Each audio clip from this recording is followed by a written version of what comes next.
پیارے نبی صلی اللہ علیہ وسلم اللہ تعالیٰ نے آپ کو سراج منیر بنا کر بھیجا، رحمت للعالمین بنا کر بھیجا، اور 650 سال ہو چکے تھے، کوئی نبی اور رسول نہیں آیا تھا، لوگوں کے پاس تعلیمات درست نہیں تھی، اور تو اور اللہ کے جو گھر تھے وہاں پر بھی خالص اللہ کی عبادت نہیں ہو رہی تھی۔ کیوں جی؟ خانہ کعبہ میں کتنے بت تھے؟ 360، تو باقی مسجدوں کا کیا حال ہونا ہے؟ اس لیے ضرورت تھی کہ نبی رحمت للعالمین صلی اللہ علیہ وسلم تشریف لائیں اور انسانیت کو شرک کی نجاست سے پاک کر کے توحید کی پاکیزگی والی جو ڈگر ہے، عقیدہ ہے، اس کو اپنانے، اس کی تعلیمات سکھائیں، یہ ضروری تھا۔ اور آپ نے واقعی اللہ اکبر تعلیمات سکھائیں اور بڑی تکلیفیں برداشت کی۔ وعلیکم السلام۔ بہت تکلیفیں پیارے نبی صلی اللہ علیہ وسلم نے برداشت کی اللہ کی توحید کے لیے۔ آپ نے فرمایا اللہ کی راہ میں جو مجھے تکلیفیں دی گئی ہیں وہ کسی کو نہیں دی گئی۔ اوذیت فی اللہ ما لم یؤذ احد، یہ آپ کا خود فرمان۔ تو پیارے نبی کا فرمان سب سے زیادہ سچا ہے۔ کیوں جی؟ آپ نے خود فرمایا کہ اللہ کی ذات کے لیے جتنی مجھے تکلیفیں دی گئی کسی کو نہیں ملی۔ اس کا مطلب ہے جو لوگ شہید ہو گئے ان سے بڑھ کر آپ کو تکلیفیں دی گئی، جن کو آروں سے چیرا گیا ان سے بڑھ کر آپ کو تکلیفیں ملی۔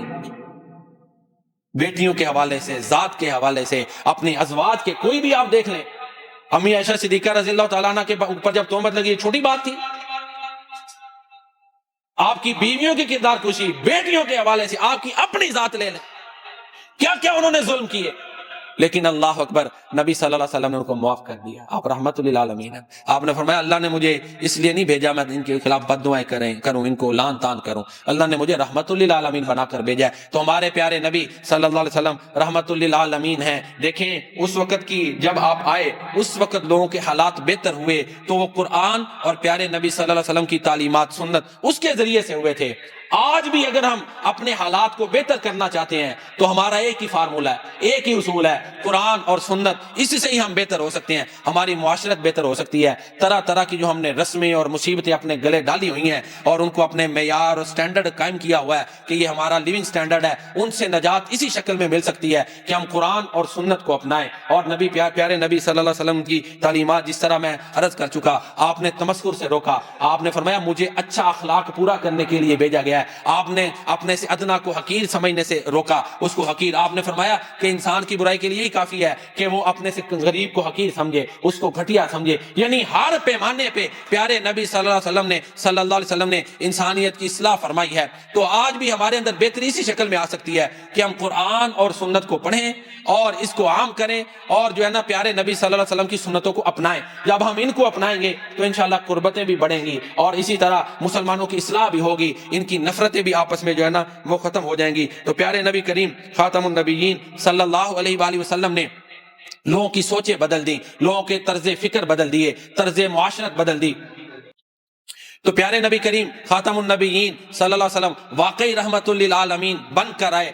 دنیا نے مانا کہ صرف 23 سال کے عرصے میں، صرف 23 سال، اتنا بڑا انقلاب کہ جس کی پوری انسانیت پر اثرات ہوئے ہوں۔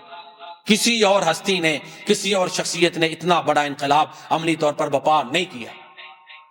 رحمت للعالمین یعنی رحمت برا انقلاب، انسانیت کی خیر خواہی پر مبنی انقلاب، تبدیلی، وہ پیارے نبی صلی اللہ علیہ وسلم کی تعلیمات کی بدولت آئی صرف 23 سالوں میں۔ اور نوح علیہ السلام 950 سال، 100 بندہ بھی مسلمان نہیں ہوا، اور آپ خاتم النبیین صلی اللہ علیہ وسلم بلکہ پہلے 13 سال تو انتہائی مشکل تھے کہ مکہ مکرمہ چھوڑنا پڑا، پھر آخری 10 سالوں میں اتنی تیزی سے انقلاب آیا کہ وہ وقت آ گیا کہ عرب پورے پہ اسلام کا پھریرا لہرا چکا اور عرب اب اس پوزیشن میں ہو گئے کہ پوری دنیا کے لوگوں کو دعوت دے سکیں۔ آپ خاتم النبیین صلی اللہ علیہ وسلم نے خطوط بھیجے نا، کسرا کی طرف، ادھر کیسر کی طرف بھیجے خطوط آپ نے۔ دنیا کی جو بڑی طاقتیں تھیں ان کو دعوتی خطوط بھیجنا کوئی چھوٹی بات نہیں۔ ان کی گردن میں وہ جو طاقتیں تھیں ان کی گردنوں میں بڑا سریا ہوتا ہے، وہ تو کسی کی بات ہی نہیں سنتے۔ پھر کسی کے عقیدے نظریے کے اوپر دعوت توحید اور دعوت حق، یہ اس کی دلیل ہے۔ حالانکہ ابھی مکہ مکرمہ فتح نہیں ہوا تھا، اس سے پہلے کی بات ہے۔ اور پھر جنگ تبوک آپ دیکھ لیں کہ رومیوں کے ادھر تبوک کے مقام پر آپ گئے، رومیوں کی سرحدوں کے پاس گئے، لیکن ان میں جرأت نہ ہوئی کہ وہ سامنے آئے۔ تو یہ نبی کریم صلی اللہ علیہ وسلم کا لایا ہوا انقلاب تھا جو صرف 23 سالوں میں انقلاب آپ لائے۔ یہی وجہ ہے کہ مائیکل ہارٹ نے تاریخ کے 100 بڑے آدمیوں کو جب ذکر کیا، وہ غیر مسلم ہے تو سب سے پہلے پیارے نبی صلی اللہ علیہ وسلم کے ذکر کو اس نے رکھا ہے۔ تو یہ عظیم نبی، آخر میں اقبال کے شعر پر ہی ختم کرتا ہوں، وہی دیرینہ بیماری، قرآن و سنت علاج ہے، وہی دیرینہ پرانی، وہی دیرینہ بیماری، وہی نامحکمی دل کی، علاج اس کا وہی آب نشاط انگیز ہے ساقی، آب نشاط انگیز قرآن و سنت، یہی اس کا علاج ہے۔ مسلمانوں کی تمام بیماریوں کا علاج قرآن و سنت میں ہے۔ اللہ تعالی ہمیں صحیح معنوں میں قرآن و سنت کو پڑھنے، سمجھنے اور ان پر عمل کرنے کی توفیق عطا فرمائے۔